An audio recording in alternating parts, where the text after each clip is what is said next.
Hello everyone and welcome to another episode of the Unplugged Woodworkers podcast. So what have I been up to? I have, as you can see, been building in my van.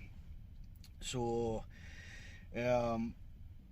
what I'm actually sitting on now is the pull-out bed that obviously goes into a seat, transforms into a seat roller. At the back of this here is some storage, which also is part of the bed as well.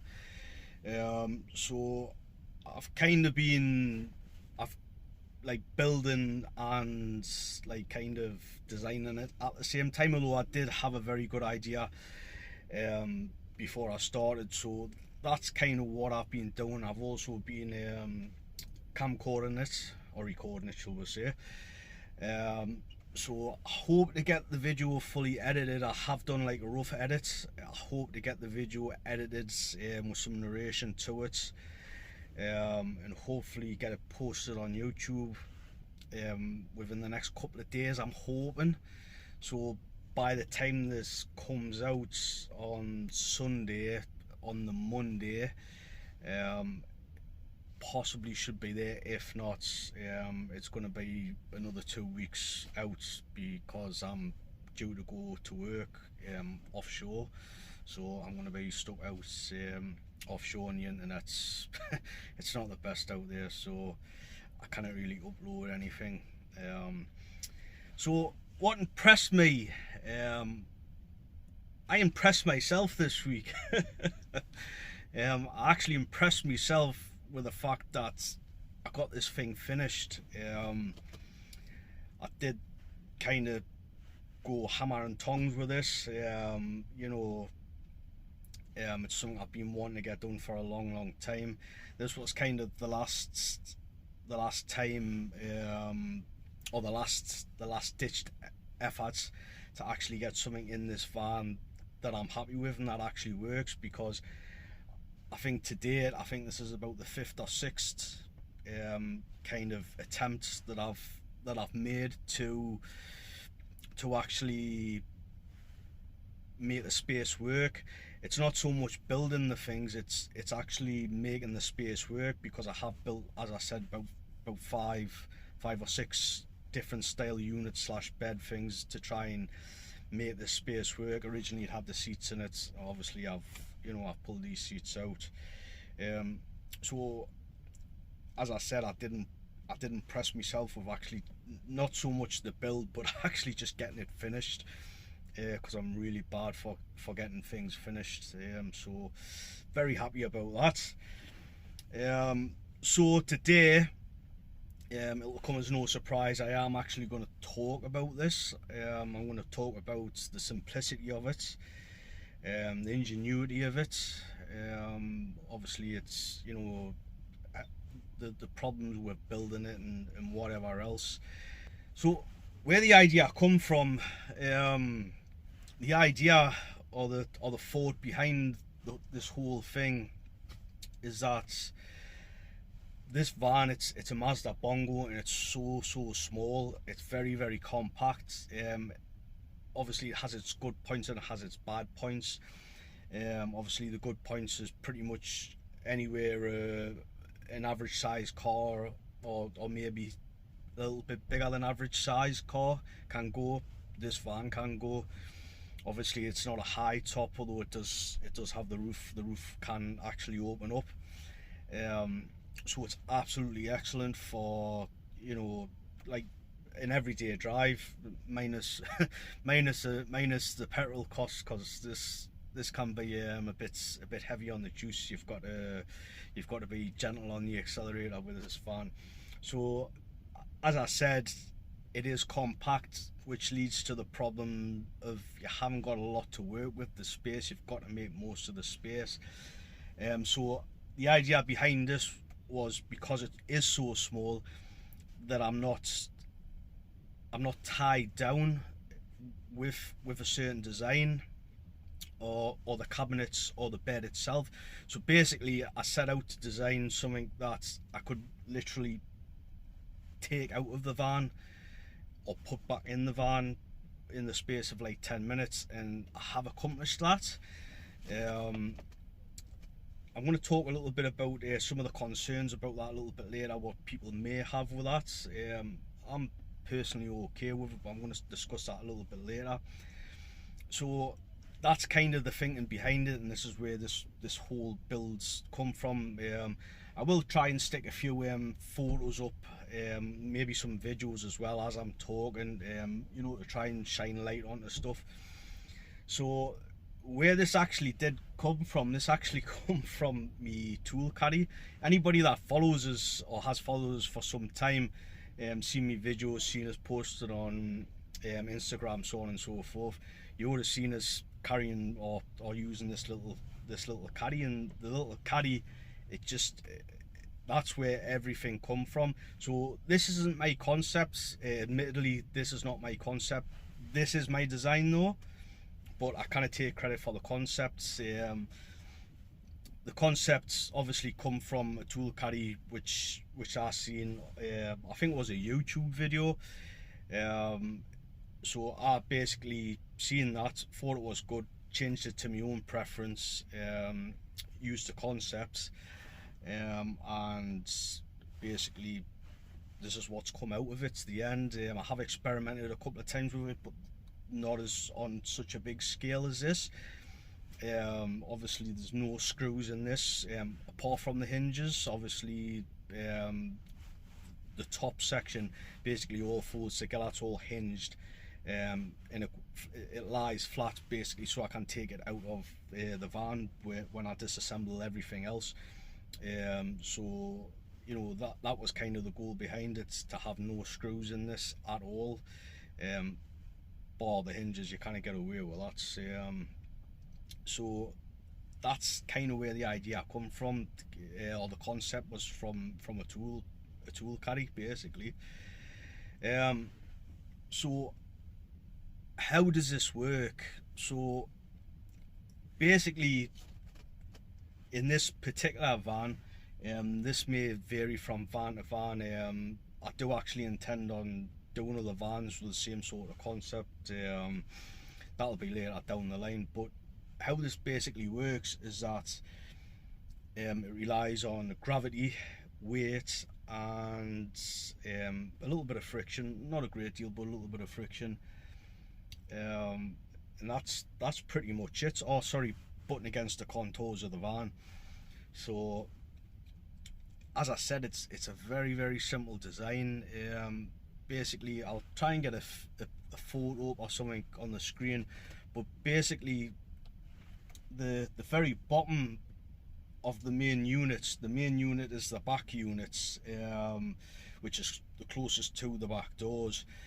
So the bottom of that, it's actually cut out so it actually butts against the wheel arches. So you've got the rear wheel arches, so that butts against there. So basically that stops the whole thing from coming forward. Left and right, we've actually, I don't know if you'll be able to see it on the camera, but there's actually a painted blue section. I'll put a picture up on the screen, but the wide painted blue section, which is the width of the vehicle, that butts against the wheel arch as well, so that stops it from moving left to right.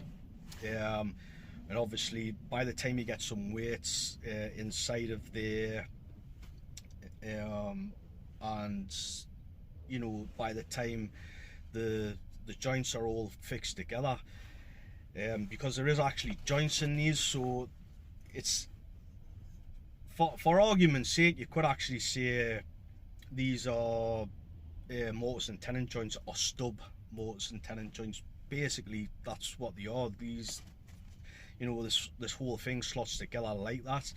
There is like kind of what would you class that as, like a kind of a half lap slot joint as well. So that's the premise of how this thing fits together. Basically things slot through each other, the two legs slot through each other. I'll put a video on showing this thing going together, actually getting it fit in the back of this van. So the two main feet, or the two main leg sections, if you will, slot through a mortise all the way through, and then the top section sits sits on top of it. So if you check out another video, the one I actually done before I finished it, sanded it down, put a little bit of paint on it and whatnot, you actually see as I put it together. I'll put a video on the screen. I actually put it together, and then I stand on it and start walking around on the thing, put it back up and I sit on it. So how this works, it's a really clever design. It's very, very simple, but it's really, really clever. Again, I kind of take credit for the concept. This is not my concept. I wish it was, but it's really, really clever. So basically, if you've got the bottom, then you've got the two legs, or the two side pieces, if you will. You put a top on it, so it's kind of good going back and forward. It ain't gonna go anywhere. It's like it's got the structural strength that way, but then when you're going left and right, it hasn't got no strength at all. It's just going to be all over the place. So that's when you add the front section. So the front section has two mortises that fit into the floor section, and then it's exactly the same with the top. It's got 3 actual mortise and tenon joints that fit together. So once they fit together, the top will actually, and the bottom actually ties in the 2 sides and the front. So with the mortise and tenon joints at the front, it's stopping the movement left to right, and obviously the 2 side pieces are stopping that movement going forward as well. In the back, originally I was going to do exactly the same at the back what I've done at the front, with the only change being that I was actually going to do some cutouts. The problem being that if I was to do the cutouts, I've obviously got to leave a bit of meat where the cutouts are, at the top and bottom of that section. You may be talking, I don't know, maybe 2.5 to 3 inches, which means if I've got 2.5, 3 inches, we'll say 3 inches for argument's sake at the top, 3 inches at the bottom, that's taking away 6 inches of height of something that I can actually get in. So I did actually have a think about this, and I quickly realised that with everything that's going on with the 2 sides and the front, it was pretty solid. The only other concern was that if there was too much weight at the back, it would belly in a bit, which to be honest, it actually doesn't do that at all. But when I was actually messing around with it and kind of like simulating forces on it and pushing it and pulling it and whatever, I found that it was actually twisting a little bit when I was doing this. Again, I don't think that would have been too much of an issue for where it's situated in the back, but I wanted to eliminate like that twisting. So what I come up with was I basically put 2 doors at the back, so the 2 doors are actually flush with the bottom and the top, and these have actually got two nail sections, or literally two nails as hinges. So you've got 2 nails actually nailed and glued into the doors themselves, top and bottom, and they fit into holes on the top section and the bottom section at the back here. So when the doors are closed, obviously it ties everything in, it ties the structure in, and obviously when they're open, I'm doing away with that 6 inches. So because I can't open the doors fully, I'm getting the full height, and I can put things in the full height. So it actually worked out really, really well. The only thing possibly, and again I'll put a photo up somewhere on the screen, the only thing that I wasn't too keen on was that the doors will actually finish like you know, maybe, I don't know, 6 or 7 inches away from either side, from the contours of the van, and I decided to kind of leave that open, if you will, and I came to the conclusion that if I leave them there, when I open the doors will fully open up. If I had taken the doors further back and then tried to open them, it would have hit the contours of the opening of the back of the van, and it would have hindered the doors fully opening. Where they're situated now, they do actually open up fully. So with the 2 voids, if you will, I don't know if you can see on the camera, but there's 2 voids where the wheel arch, like kind of behind the wheel arch. So I thought to myself, they're like a kind of a perfect like shape and size for things like sleeping bags,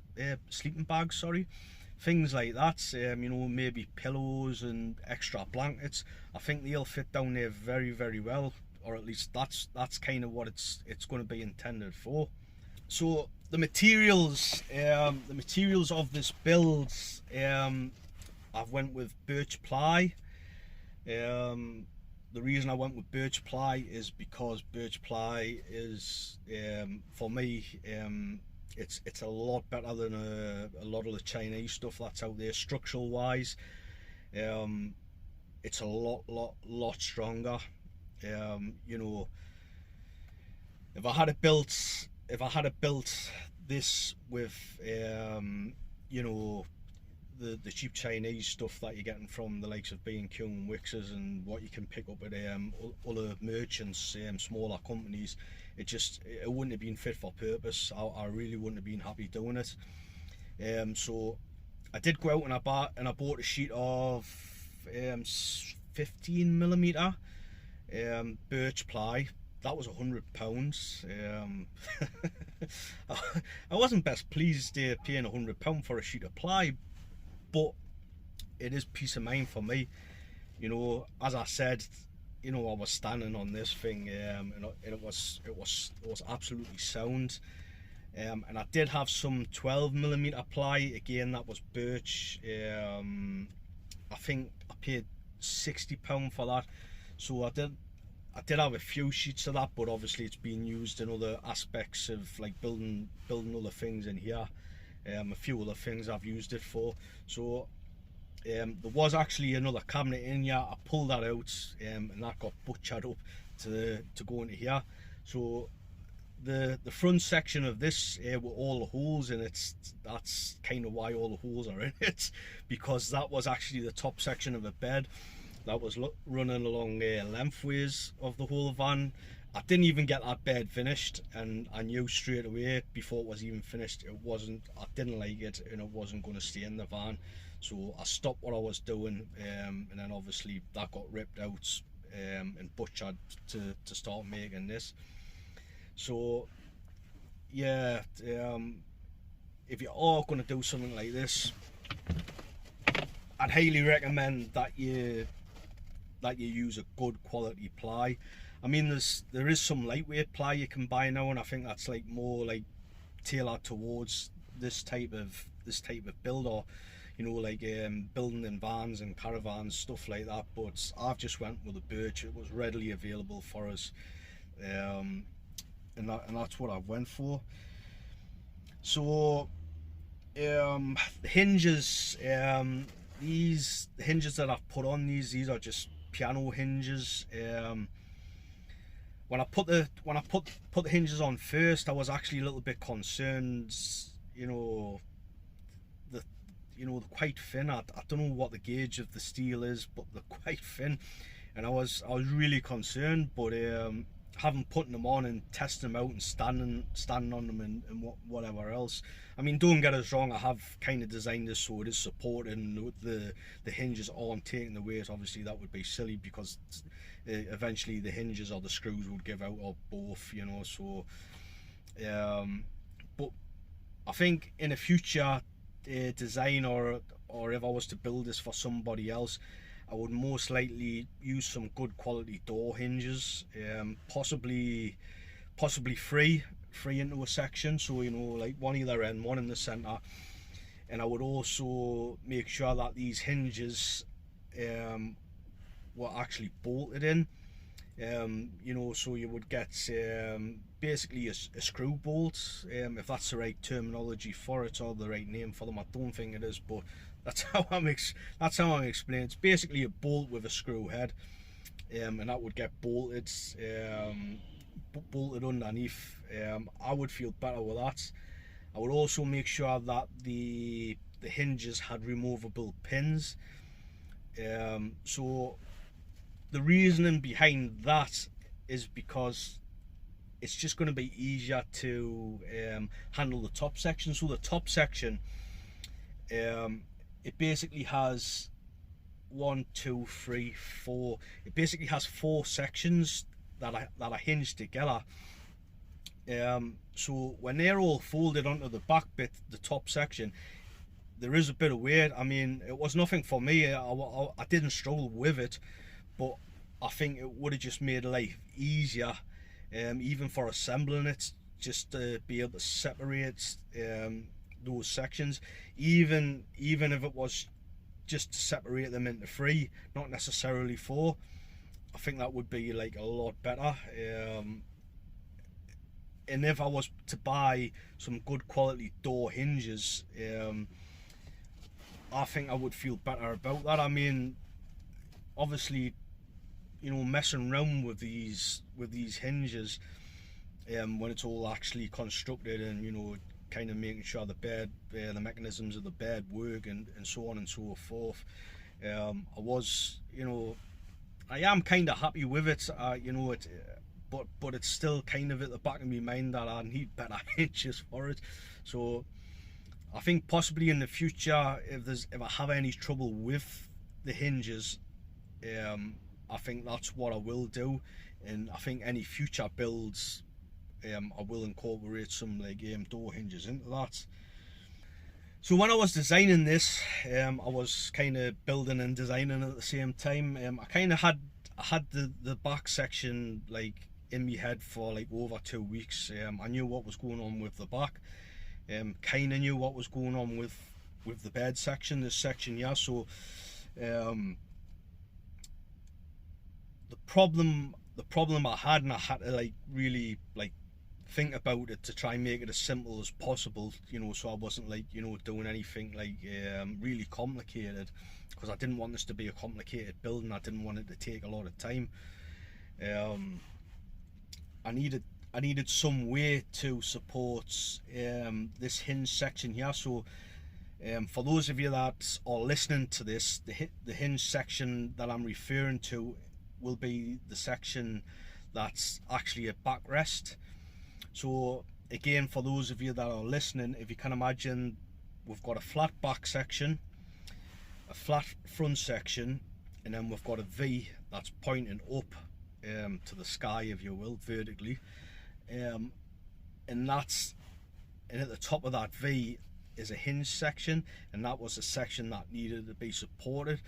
So at the very back, the back section, what I've done there is that I actually put a lip underneath where the hinge is. So basically, not all the stress is going on the hinge, it's actually going on this lip. The lip was glued and screwed into position. I was initially going to do the same at the front, but I really don't need to do it since the design I come up with.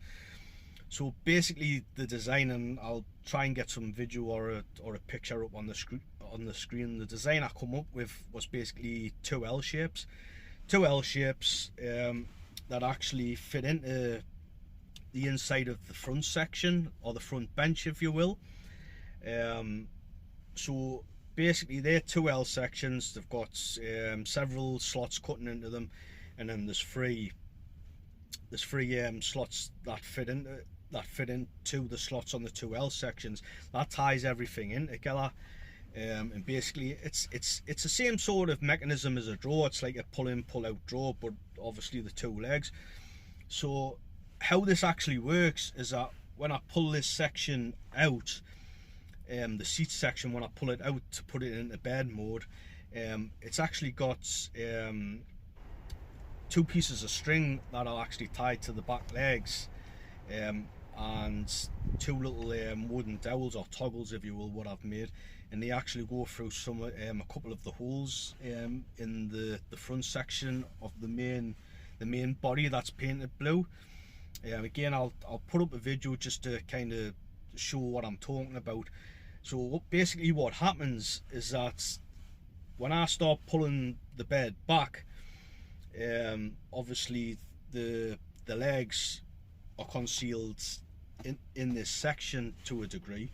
So when I'm pulling it away, the string starts to tension out. It'll tension, and then when it gets tensioned, and I'm pulling it, that means the legs themselves, or the support, it can't go any more further, like towards the front of the van, because you've got the two pieces of rope basically holding the legs, and it just pulls out like a drawer. That's basically the mechanism. And again, with reversing it back in,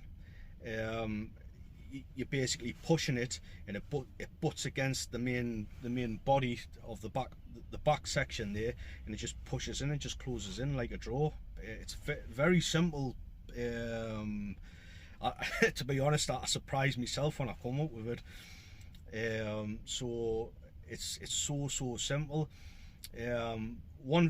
Another thing that I did actually do, again, I'll see if I can get a video or a photograph or something.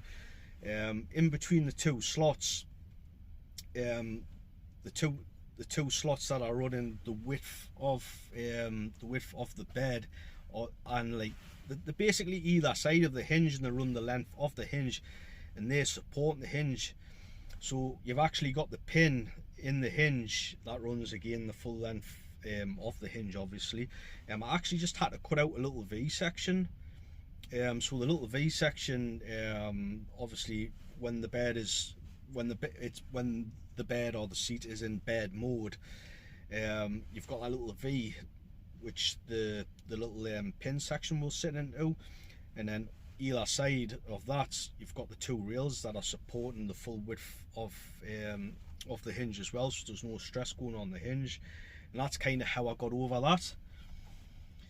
So the functionality of it, it's pretty smooth. Again, I've got the whole thing is on kind of rubbers, furniture rubber feet, and basically this works twofold, because it does actually help it to slide, but when there's weight added to it, it does actually keep it put, strangely. But this does actually work quite well. Again, functionality, bringing it in and out. I've done that numerous times, like silly amount of times, just to check how it's kind of working, and it seems to be absolutely fine with the way, you know, it's kind of working. There is actually still a couple of things I need to do to this this side section here, where the V section is. I do actually want to put a couple of either side. I want to put some sort of like a, maybe the idea I had in my head was to actually use a tent peg, a very thin tent peg, and kind of make that into like a catch. Basically, so when I'm driving along, this kind of basically you know, come apart. You know, if I've got to slam the brakes on really hard, I would imagine, it hasn't happened, but I would imagine that this bed will just come flying forward, and it'll come into like bed mode sort of thing.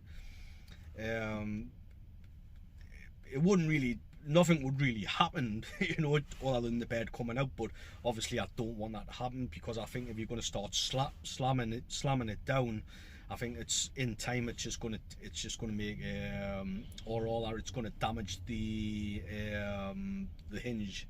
So I really kind of want to get that done. I do also want to get a magnetic catch for the back doors.